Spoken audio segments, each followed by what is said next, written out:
Hi friends, in Planet Earth Dating, it's Saturday, May 28th, 2016.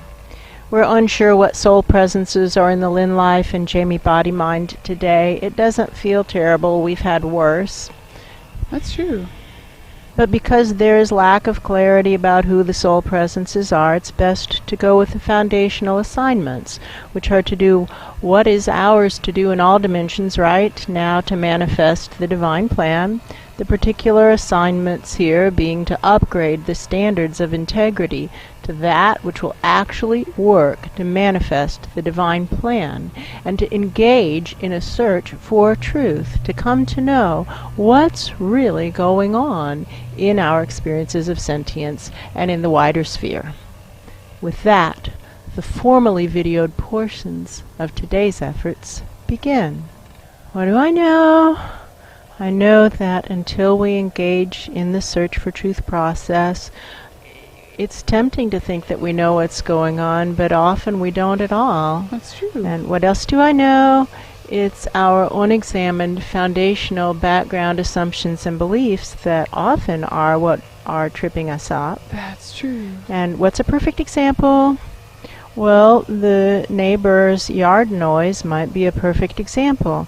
And what do I mean by that? Well, for example, it's tempting to have an automatic reflexive reaction to think that that is somehow unhelpful to this process of videoing today. That's true. But we were assigned to video in this spot, and that noise is part of videoing in this spot, and we were assigned to video at this time. So in this spot at this time there is this noise. That's true. So let's see if we can discover what the gifts are. And what do I know?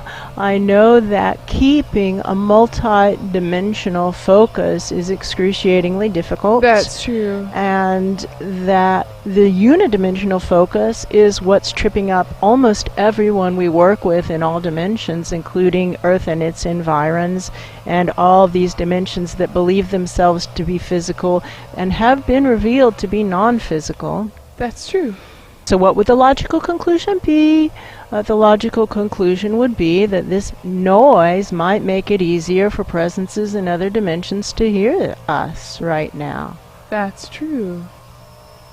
And they might wonder why they have ringing in their ears. And many people, humanoids on North America, Earth and its environs, at this stage of the experience, have ringing in the ears, problems with ringing in the ears. And what it is, of course, is their guides and angels shrieking at them, banging on pots and pans. Yes, trying to get their attention in any way, shape, or form to say, wake up, you're destroying your life. That's true. And instead the people go to an ear doctor who lies to them and tells them crazy things. That's true. And gives them pills. And tries to make money off of them in some way, shape, or form. That's true. And what do I know? We have proven as a collective society in North America that that it doesn't work to privatize certain things. That's true. For example, privatizing the prisons has created a raft of lobbyists pushing for automatic sentencing guidelines that are really tough for widely practiced victimless crimes like smoking pot. And so we have by far a higher percentage of our population behind bars than any other civilized nation in the world. That's true. So crazily different than everybody else that obviously we've proven that privatizing prisons doesn't work. And we've also proven that privatizing medicine doesn't work. We're the only major nation in the world that doesn't have a single-payer government health care system. That's true. And coincidentally, quote unquote, our medical costs are exorbitant compared to other nations, and our coverage is terrible compared to other nations. We have a far higher infant mortality rate than other nations. It's an embarrassment. Our healthcare system is an embarrassment. And yet people continue to listen to doctors who are quite clearly participating in what's actually a disgusting scam. That's the word. That's true. And I see this big Ra way, way, way up. Hi. Many dimensions up, who seems to be working like a Data Analyst, and he's got all of this on his desk, and he's saying, well, yeah, this is true. And then he's feeling up the line of dimensions. There's like a thread that moves up, and he's feeling it start to get close to his dimension where he's sitting at his desk. And it's increasing the temperature of his chair. That's true. He's starting to be on the hot seat now. I feel it. Yep, here it goes. That means it's your turn, friend. That means it's your turn to do something about it. So now let's start to bifurcate. All those who really want to know, bifurcate through his dimension, much higher. All those, and much lower. Now you just let go of your downward focus. Thank you. All those who really want to know what's actually going on to the central axis of the Search for Truth pillar. All others flung into the juicing nets.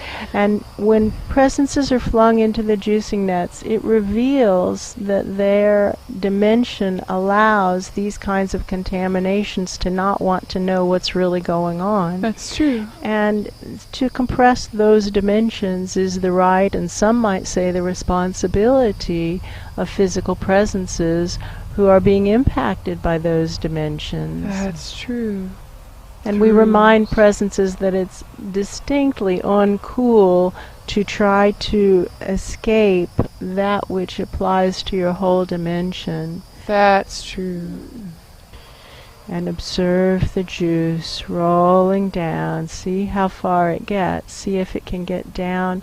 I don't even think it's getting into Greenpeace. It's kind of like looking at the Kalahari Desert, where the river comes into the desert and then disappears.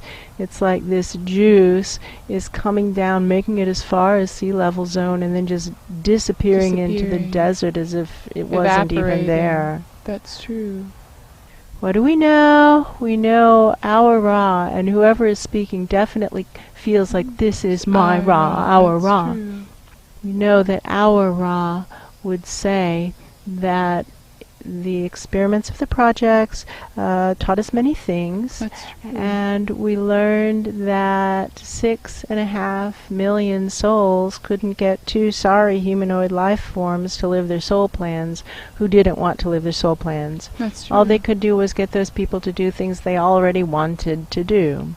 If that person already wanted to shout at someone, they could get that person to shout at them. If that person already wanted to eat peanut butter, they could get that person to eat peanut butter. That's true. But they couldn't get that person to do a single solitary thing that he or she didn't want to do.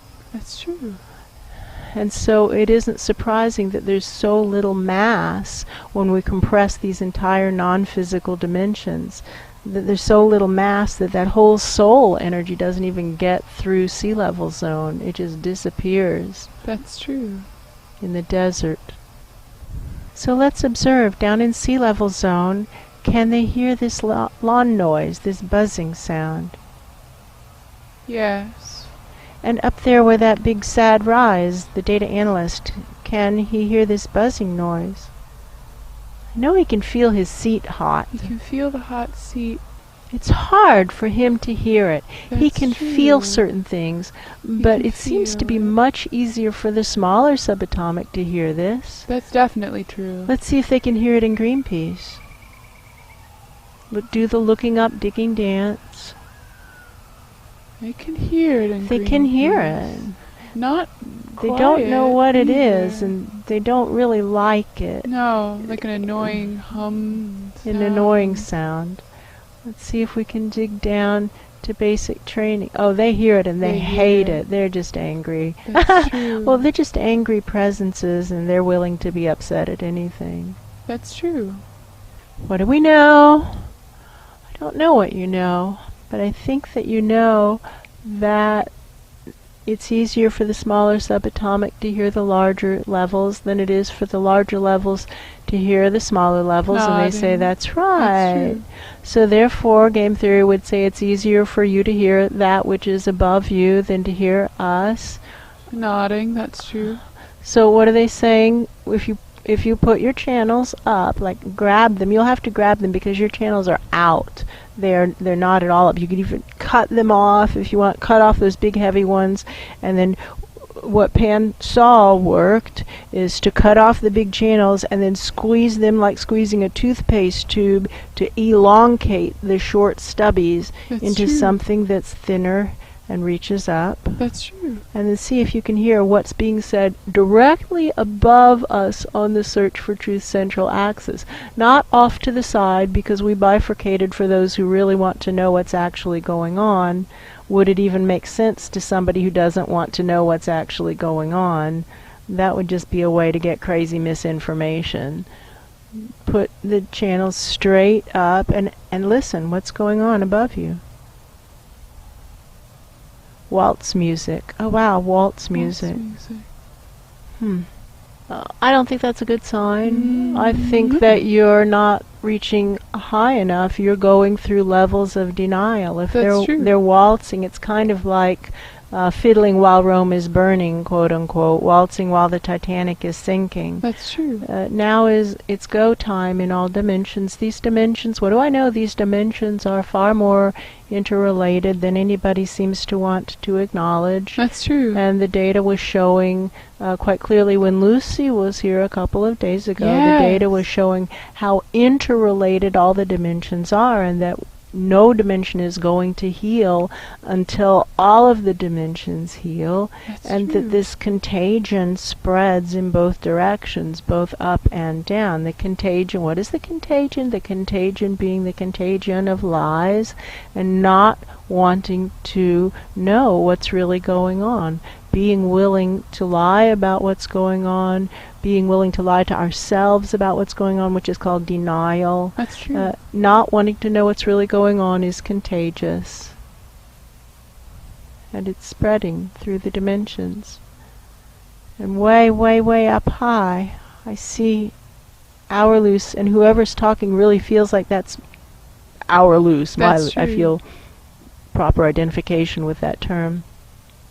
And he's making presentations, but Luce, you're still inside the contaminated zone by a long way. That's true. You're way, way, way too low. You've got to go so much higher. These people are not going to listen. No, that's true. Pack it up. Move 100 layers higher, 1,000 layers higher, 10,000 layers higher. Stretch up as high as you can while still being in touch with Greenpeace. I see that you could be in touch with expansion zones, so you can scoot up significantly. That's true. He's lonely and he's homesick. That's and true. He doesn't like being all alone, doing presentations all alone, so far from home. He's lonely, which is understandable. We're lonely too. That's true. What do I know? I know that something untoward happened to Asha several days ago. That's true. And that all the purported leaders of the Search for Truth community who profess to care about Asha were notified, and that nobody went after her in any kind of concerted fashion with the attempt to rescue her from whatever's going on. That's true. And that sometime yesterday, Malaya and Shira, the two original souls of these bodies, started to go after her. And they said, oh, well, this is crazy. Nobody's going to help Asha? That's wrong. That's true. Until somebody better starts doing something, I'll do it. And that they're making real progress, and it makes all those big shots, quote unquote, look just like weenies, just like complete cowards. That's true. And jerks, really. Makes them look true. like jerks. And that includes all those people who say they care about Asha. That's true. Shame on you. So if you want to get in on that rescuing Asha action, now is the time for you to jump on it, because Malaya and Shira are eating your lunch. Again. Two little girls. That's true. Work the life paths of the host lives. All the host lives. All the host lives, including but not limited to these host lives. That's true. In all dimensions. That's true. Including that Ra up there, that big sad Ra, the Data Analyst. That's Data true. Analyst. Here's what they said, though.